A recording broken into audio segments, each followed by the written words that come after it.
എല്ലാവർക്കും മോം ടെക്സിലോട്ട് സ്വാഗതം. അപ്പോൾ എല്ലാവരും സുഖമായിട്ടിരിക്കുകയല്ലേ? ഞാനിവിടെ സുഖമായിട്ടിരിക്കുകയാണ്. നമ്മളിന്ന് നോക്കാൻ വേണ്ടിയിട്ട് പോകുന്നത് പ്രഗ്നൻസിക്ക് വേണ്ടി ട്രൈ ചെയ്യുന്നുണ്ട്, പക്ഷേ പ്രഗ്നൻ്റ് ആകുന്നില്ല. അവർ ഫോളിക് ആസിഡ് ടാബ്ലറ്റ്സ് എടുക്കുന്നുണ്ട്, അതുപോലെ തന്നെ അവരുടെ ഫുഡിൽ ഒരുപാട് കാര്യങ്ങൾ അവർ ശ്രദ്ധിക്കുന്നുണ്ട്, എന്നിട്ടും അവർ പ്രഗ്നൻ്റ് ആകുന്നില്ല. എന്താണ് ഇതിൻ്റെ കാരണം? പ്രഗ്നൻ്റ് ആവാൻ വേണ്ടിയിട്ട് നമ്മൾ ഇനി എന്തെല്ലാം കാര്യങ്ങളാണ് ചെയ്യേണ്ടത്? നമുക്ക് എല്ലാവർക്കും അറിയാം, നമ്മുടെ പ്രഗ്നൻസിയിൽ വളരെ ഇമ്പോർട്ടൻ്റ് ആയിട്ടുള്ള ഒരു കാര്യമാണ് ഓവുലേഷനും ഇംപ്ലാന്റേഷനും. ഈ രണ്ട് കാര്യങ്ങളും സക്സസ് ആയിട്ട് നടന്നാൽ മാത്രമേ നമ്മൾ പ്രഗ്നൻസി അവിടെ സക്സസ്ഫുൾ ആവുകയുള്ളൂ. പ്രഗ്നൻ്റ് ആകാൻ വേണ്ടിയിട്ടുള്ള മെഡിസിൻസ് എടുത്തെന്ന് വെച്ചിട്ടോ അല്ലെങ്കിൽ ഫുഡിൽ മാറ്റങ്ങൾ വരുത്തിയെന്ന് വെച്ചിട്ടോ പ്രഗ്നൻ്റ് ആകണമെന്നില്ല. പ്രഗ്നൻസിയിൽ വളരെ ഇമ്പോർട്ടൻ്റ് ആയിട്ടുള്ള ഒരു കാര്യമാണ് നമ്മുടെ സ്ട്രെസ്സ്. ഇത് കംപ്ലീറ്റ് ആയിട്ട് ഒഴിവാക്കണം. ടെൻഷൻ കംപ്ലീറ്റ് ആയിട്ട് ഒഴിവാക്കണം. ഈ ടെൻഷൻ നിങ്ങൾക്ക് എന്തായാലും ഉണ്ടാകും. ഒരു കുഞ്ഞില്ലാത്തൊരു സ്ത്രീ ആണെന്നുണ്ടെങ്കിൽ അവർക്ക് എന്തായാലും മറ്റുള്ളവരുടെ വാക്കുകൾ കേൾക്കുമ്പോൾ നന്നായിട്ട് ടെൻഷൻ ഉണ്ടായിരിക്കും. ഈ ഒരു ടെൻഷനുള്ള സമയത്ത് നമുക്ക് ഒരിക്കലും പ്രഗ്നൻ്റ് ആകാൻ വേണ്ടിയിട്ട് പറ്റില്ല.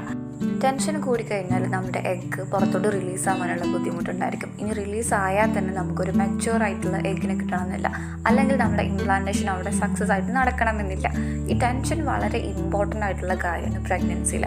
ഈ ടെൻഷൻ സ്ത്രീകൾക്ക് മാത്രമല്ല പുരുഷന്മാർക്കും ഇമ്പോർട്ടൻ്റ് ആണ്. കാരണം അവരുടെ സ്പെർമിൻ്റെ ക്വാളിറ്റി കുറയാൻ ഇത് കാരണമാകുന്നുണ്ട്. അതുപോലെ തന്നെ ഫിസിക്കൽ കോണ്ടാക്റ്റ് ഇത് വളരെ ഇമ്പോർട്ടൻ്റ് ആണ്. ഇത് നിങ്ങളുടെ ഓവുലേഷൻ സമയത്ത് മാത്രം, ആ ഒരു ഓവുലേഷൻ ടൈം പീരിയഡിൽ മാത്രം ചുരുങ്ങിപ്പോവാതെ എപ്പോഴും നിങ്ങളുടെ ശരീരത്തിന് ഇതൊരു ആവശ്യമായിട്ടുള്ള ഒരു കാര്യമാണ്. അതുകൊണ്ട് ആ ഒരു സമയം മാത്രം നിങ്ങൾ കാൽക്കുലേറ്റ് ചെയ്തിട്ട് ആ ഒരു ടൈം പീരിയഡിൽ ചുരുങ്ങിപ്പോവാതെ എപ്പോഴും നിങ്ങളുടെ ശരീരത്തിന് ആവശ്യമുള്ള സമയത്ത് നന്നായിട്ട് ഫീൽ ചെയ്ത് ഹാപ്പി ആയിട്ട് നിങ്ങളുടെ മനസ്സിനും ശരീരത്തിനും ഹാപ്പി ആക്കാൻ വേണ്ടി നോക്കുക. ഇങ്ങനെ ചെയ്ത് കഴിഞ്ഞാൽ നമ്മുടെ ശരീരത്തിലെ ഈ സ്ട്രെസ് റെഡ്യൂസ് ചെയ്യാൻ ഇത് ഒരുപാട് ഹെൽപ്പ് ചെയ്യുന്നുണ്ട്. അടുത്തതാണ് ഫെർട്ടിലിറ്റി യോഗാസ്.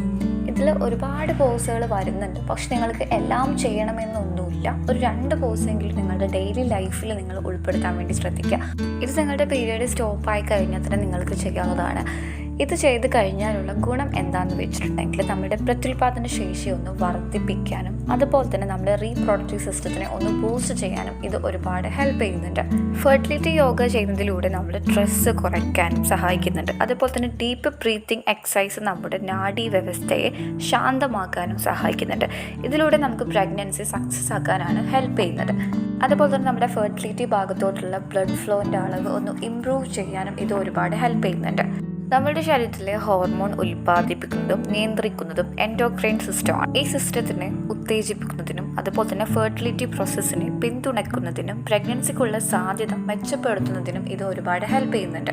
ഫസ്റ്റ് പറയാൻ പോകുന്നത് എക്സ്റ്റൻഡ് പൂപ്പി പോസ് ആണ്. ഇത് ശരിക്കും നമ്മൾ തറയിൽ കിടക്കുന്നത് പോലെയാണ്. അതായത് നമ്മൾ മുട്ടുകുത്തി കിടന്നിട്ട് നമ്മുടെ കൈ രണ്ടും ഫ്രണ്ടിലോട്ട് ഇങ്ങനെ നിവർത്തി വെക്കുക.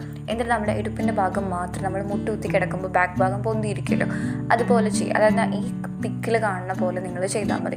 ഇതൊരു 10-15 മിനിറ്റ് ഇങ്ങനെ ഹോൾഡ് ചെയ്യുക, പിന്നെ റിലാക്സ് ചെയ്യുക, വീണ്ടും ചെയ്യുക. ഇങ്ങനെ ചെയ്ത് കഴിഞ്ഞാൽ നമ്മുടെ ശരീരത്തിലോട്ട് ആവശ്യത്തിനുള്ള ബ്ലഡ് ഫ്ലോൻ്റെ അളവ് വർദ്ധിപ്പിക്കുന്നുണ്ട്. അടുത്തതാണ് leg up the wall pose. ഈ പോസ് അല്ലെങ്കിൽ ബട്ടർഫ്ലൈ പോസ്, ഇത് രണ്ടും നിങ്ങളുടെ പെൽവിക്കിൻ്റെ ഭാഗത്തോട്ടുള്ള ബ്ലഡ് ഫ്ലോൻ്റെ അളവ് വർദ്ധിപ്പിക്കാനും നമ്മുടെ പെൽവിക് ബോണിനെ ഒന്ന് സ്ട്രെങ്തൻ ആക്കാനും ഇത് ഒരുപാട് ഹെൽപ്പ് ചെയ്യുന്നുണ്ട്. ഇത് ഇംപ്ലാന്റേഷൻ സക്സസ് ആകാൻ സഹായിക്കുന്നുണ്ട്.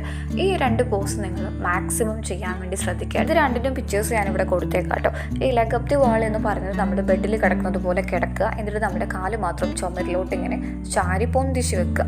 ഈ ഒരു കാര്യം ചെയ്യുന്നത് വളരെ നല്ലതാണ്. അതുപോലെ തന്നെ ബട്ടർഫ്ലൈ പോസ്.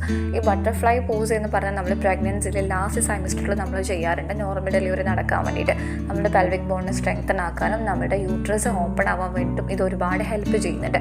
പക്ഷേ ഈ ഒരു സമയത്ത് നമ്മുടെ ഓവുലേഷൻ സമയത്ത് നമ്മൾ ചെയ്യുകയാണെന്നുണ്ടെങ്കിൽ നമുക്ക് ആവശ്യത്തിനുള്ള ബ്ലഡ് ഫ്ലോൻ്റെ അളവ് എത്താനും നമ്മുടെ പെൽവിക് ബോൺ ഒന്ന് സ്ട്രെങ്തൻ ആക്കാനും ഇത് ഒരുപാട് ഹെൽപ്പ് ചെയ്യുന്നുണ്ട്. അതുകൊണ്ടാണ് ഈ ഒരു പോസ് ചെയ്യാൻ വേണ്ടിയിട്ട് പറയുന്നത്. ഈ ബട്ടർഫ്ലൈ പോസ് എന്ന് പറഞ്ഞാൽ നമ്മൾ ഇരുന്നിട്ട് നമ്മുടെ കാലിൻ്റെ കാൽപാദങ്ങൾ രണ്ടും ഇങ്ങനെ ജോയിൻ്റ് ആക്കി വെക്കുക. കാൽമുട്ടിൻ്റെ ആ ഭാഗം മാത്രം ഇങ്ങനെ ഫ്ലൈ ചെയ്യുന്നത് പോലെ ഇങ്ങനെ താഴോട്ടും മേലോട്ടും ഇങ്ങനെ ചെയ്തുകൊണ്ടേയിരിക്കുക.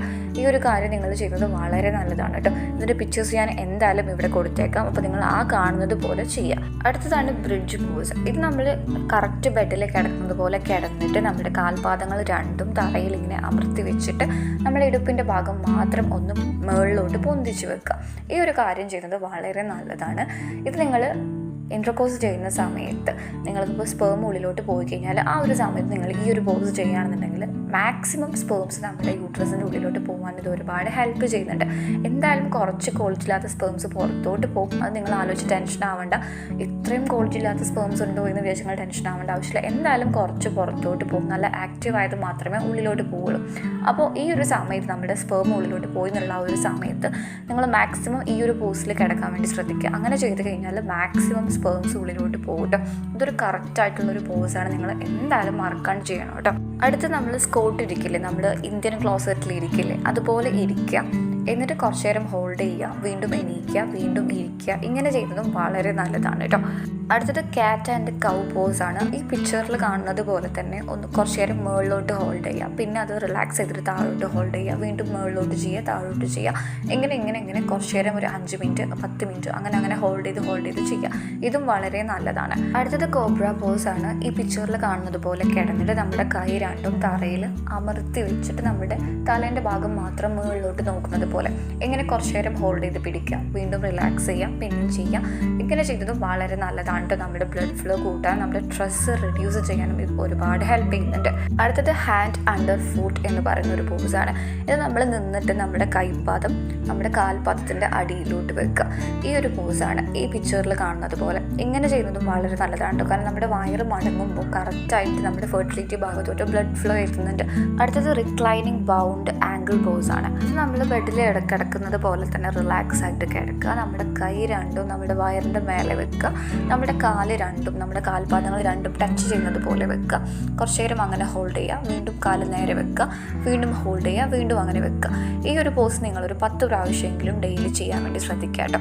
ഇങ്ങനെ ചെയ്യുന്നതും വളരെ നല്ലതാണ്. അപ്പോൾ ഈ പറഞ്ഞ പോസ് നിങ്ങൾ എല്ലാം ചെയ്തില്ലെങ്കിലും നിങ്ങൾക്ക് പറ്റുന്ന ഒരു 2 എണ്ണെങ്കിലും ഡെയിലി ലൈഫിൽ ഉൾപ്പെടുത്താൻ വേണ്ടി പ്രത്യേകം ശ്രദ്ധിക്കുക. വളരെ നല്ലതാണ് കേട്ടോ. ഇനി നിങ്ങൾ മെഡിസിൻസ് എടുക്കുന്ന ആൾക്കാരാണെന്നുണ്ടെങ്കിലും ഫുഡിൽ ഒരുപാട് കാര്യങ്ങൾ ചേഞ്ച് ചെയ്തിട്ട് ഇരിക്കുന്ന ആൾക്കാരാണെന്നുണ്ടെങ്കിലും ഈ ഒരു കാര്യം കൂടെ നിങ്ങളുടെ ലൈഫിലൊന്ന് ഉൾപ്പെടുത്തുക കേട്ടോ.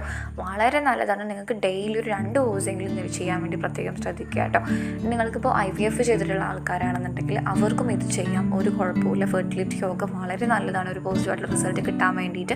പക്ഷേ നിങ്ങൾ ചെയ്യുമ്പോൾ നിങ്ങളുടെ ഡോക്ടറോടും കൂടെ ഒന്ന് സംസാരിക്കുക. ഫെർട്ടിലിറ്റി യോഗാസ് ചെയ്യാൻ പറ്റുമോ, അല്ലെങ്കിൽ ഈ പോസൊക്കെ എനിക്ക് ചെയ്യാൻ പറ്റുമോ എന്ന് എന്തായാലും ഒന്ന് ചോദിക്കുക, എന്നിട്ട് ചെയ്യുക കേട്ടോ. പിന്നെ നിങ്ങൾ ഓവുലേഷൻ കഴിഞ്ഞിട്ട് ഒരാഴ്ച മാത്രം ഈ കാര്യങ്ങൾ ചെയ്താൽ മതി. ഇംപ്ലാന്റേഷൻ നടക്കുന്ന സമയത്ത് നമ്മൾ വർക്കൗട്ട് ചെയ്യുന്നത് നല്ലത് അല്ല എന്നും പറയുന്നുണ്ട്. പക്ഷേ ഈ പോസുകൾ ചെയ്യുന്നത് വെച്ചിട്ട് കുഴപ്പങ്ങളൊന്നുമില്ല, നല്ലതാണ്. എന്നാലും നമ്മൾ കുറച്ച് ശ്രദ്ധിക്കുന്നതാണ് ഏറ്റവും നല്ലത്. ഓവുലേഷൻ കഴിഞ്ഞിട്ട് ഒരാഴ്ച കഴിഞ്ഞിട്ട് ഈ കാര്യങ്ങൾ ചെയ്യാൻ. അപ്പോൾ നിങ്ങളെല്ലാവരും ഹാപ്പി ആയിട്ടിരിക്കുക. ഈ പറഞ്ഞ കാര്യങ്ങളൊക്കെ ഒന്ന് ശ്രദ്ധിക്കുക. വീഡിയോ ഇഷ്ടമായിട്ടുണ്ടെങ്കിൽ ലൈക്ക് ചെയ്യാനും സബ്സ്ക്രൈബ് ചെയ്യാനും മറക്കരുത്. അതുപോലെ തന്നെ നിങ്ങളുടെ ഫാമിലീസിനും ഫ്രണ്ട്സിനൊക്കെ ഒന്ന് ഷെയർ ചെയ്ത് കൊടുക്കുക. നിങ്ങളുടെ ഫാമിലീസിലും ഇതുപോലെ പ്രഗ്നൻസിക്ക് വേണ്ടിയിട്ട് തയ്യാറെടുക്കുന്നവരുണ്ടെങ്കിൽ അവർക്ക് എന്തായാലും എൻ്റെ വീഡിയോസ് ഒന്ന് ഷെയർ ചെയ്ത് കൊടുക്കുക കേട്ടോ. പിന്നെ എന്തെങ്കിലും ഡൗട്ട് ഉണ്ടെങ്കിൽ കമൻറ്റ് ചോദിക്കുക. ഞാൻ എന്തായാലും റിപ്ലൈ തരുന്നതായിരിക്കും. നിങ്ങളുടെ കമൻറ്റിനനുസരിച്ച് ഞാൻ നെക്സ്റ്റ് വീഡിയോ ഇടുന്നതും ആയിരിക്കും കേട്ടോ. അപ്പോൾ നെക്സ്റ്റ് വീഡിയോയുടെ നല്ലൊരു ടോപ്പിക്കായിട്ട് കാണാം.